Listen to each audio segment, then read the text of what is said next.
No nosso vídeo editorial de hoje, eu gostaria de me dirigir especificamente a você que frequenta a Ratio Pro Libertas e que no primeiro turno desse processo eleitoral para a presidência da República votou na candidata Marina Silva.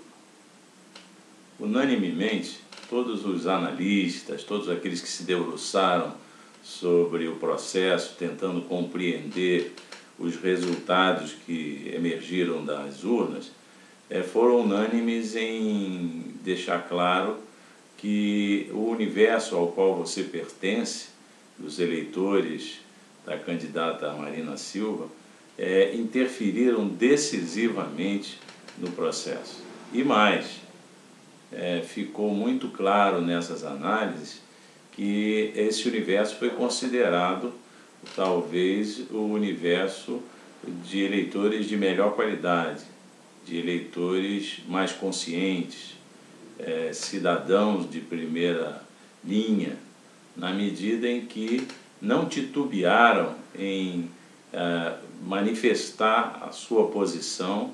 votando numa candidata, mesmo diante da perspectiva da probabilidade razoável que era apontada pelas pesquisas de que essa candidata teria pouca chance de ser levada ao segundo turno e, por via de consequência, de vir a ser eleita presidente da República. E isso é justificado pelos analistas, por todos aqueles que tentaram compreender o processo, como uma manifestação clara de marcação de posição, de definição de convicções. Quer dizer, me colocando na sua posição, eu sou levado a crer que estaria sendo motivado, estaria sendo movido pela decisão de, a despeito dos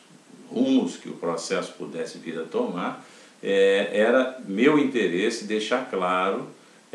no que eu acredito, o que eu espero do primeiro mandatário do país, do governo que tem a responsabilidade de conduzir a gestão da nação nos próximos 4 anos. Isso foi compreendido, foi analisado, foi visualizado como uma grande manifestação de consciência cidadã. Então, caberia agora, ainda me colocando na sua posição, tentar compreender que postura cabe a esse eleitor esclarecido, a esse eleitor que marcou a sua posição no primeiro turno,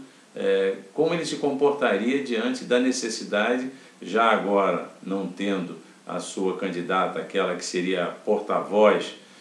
dessas convicções, desse discurso, não estando ela participando da segunda fase do processo eleitoral, como eu me comportaria diante dos candidatos que estarão diante da possibilidade de virem a ser eleitos presidente da República. E aí eu gostaria de refletir com você, sem nenhuma expectativa, nenhuma presunção, nenhuma veleidade de achar que possa as minhas reflexões interferir na sua decisão. Até porque, consciente, como você demonstrou ser, você não se limitaria a encampar essas reflexões e as sugestões que pudessem decorrer dela. Mas tentando fazer um exercício a respeito do quais são as perspectivas, quais são as possibilidades, qual a probabilidade de que, em votando nesse ou naquele candidato, os meus interesses, as minhas convicções como eleitor da Marina num primeiro turno, poderiam ter a mínima chance de vir a ser concretizadas em função da vitória desse ou daquele.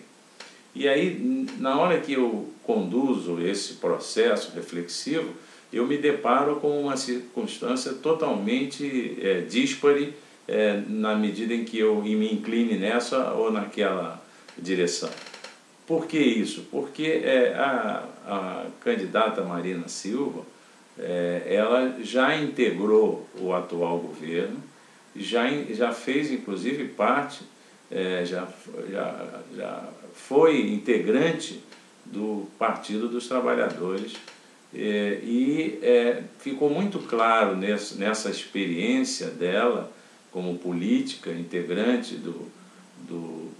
partido e ministra de Estado, representando o partido num setor que lhe é muito caro, que é o da preservação ambiental. Ficou muito claro que a sua proposta não foi aceita, a sua proposta não foi considerada, e daí o seu afastamento do governo e do partido, né? Ficou muito claro também nos dias que antecederam a eleição em primeiro turno, a postura agressiva que a candidata Dilma Rousseff devotou a Marina Silva, né? Nesse próprio site nosso, da Rádio Pró-Libertas, existe matéria em que se pode ver o blog da candidata Dilma Rousseff, dias antes, se dirigindo de forma extremamente grosseira, agressiva, menosprezando o discurso e as propostas da Marina Silva.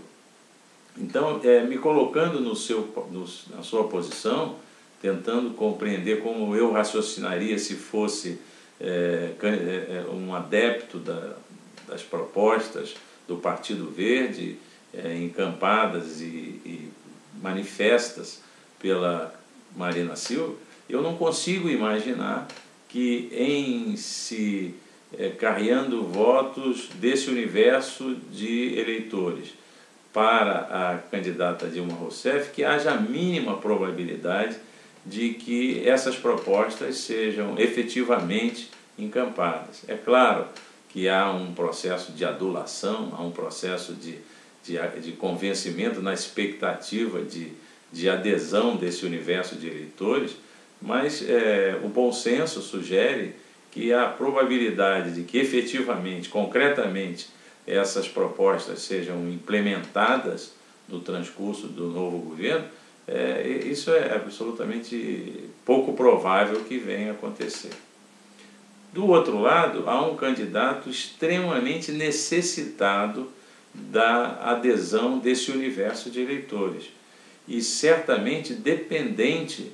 dessa postura para que tenha a sua possibilidade de eleição extremamente fortalecida e, por via de consequência, absolutamente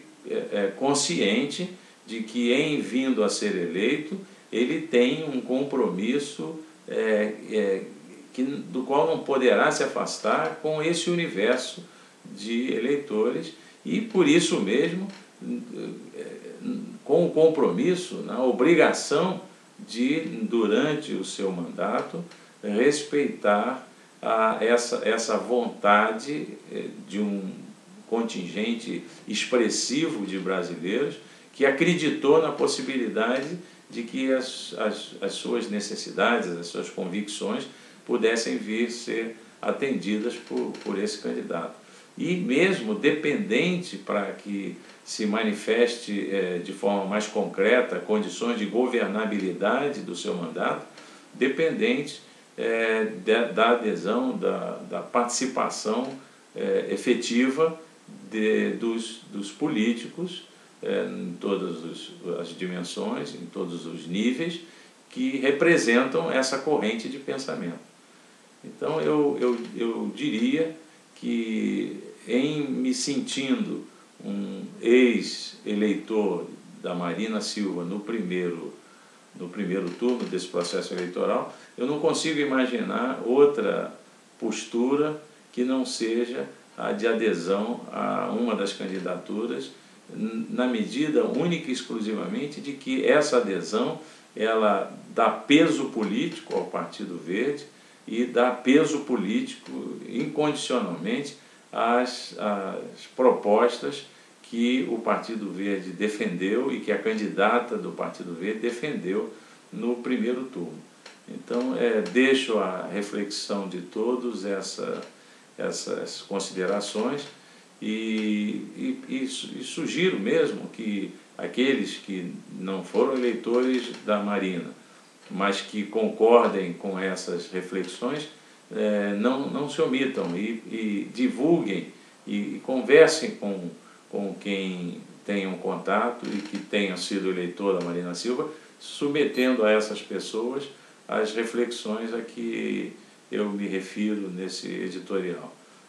Sinceramente, vislumbro que temos uma possibilidade fantástica de impedir agora em 31 de outubro que o Brasil se transforme em mais uma nação subjugada a uma corrente de pensamento que entende que uma meia dúzia de indivíduos, como tem insistido, presunçosos, possam admitir que dentro de quatro paredes tenham a possibilidade, a capacidade de decidir por todo um universo de compatriotas. Temos que dizer claramente que não aceitamos isso, e isso será manifesto em 31 de outubro, no processo eleitoral, no seu segundo turno, e se Deus quiser o Brasil trilhará caminhos mais sábios, mais sérios, e estará livre de todo esse descontrole que tem matizado a sua história nesses últimos 8 anos.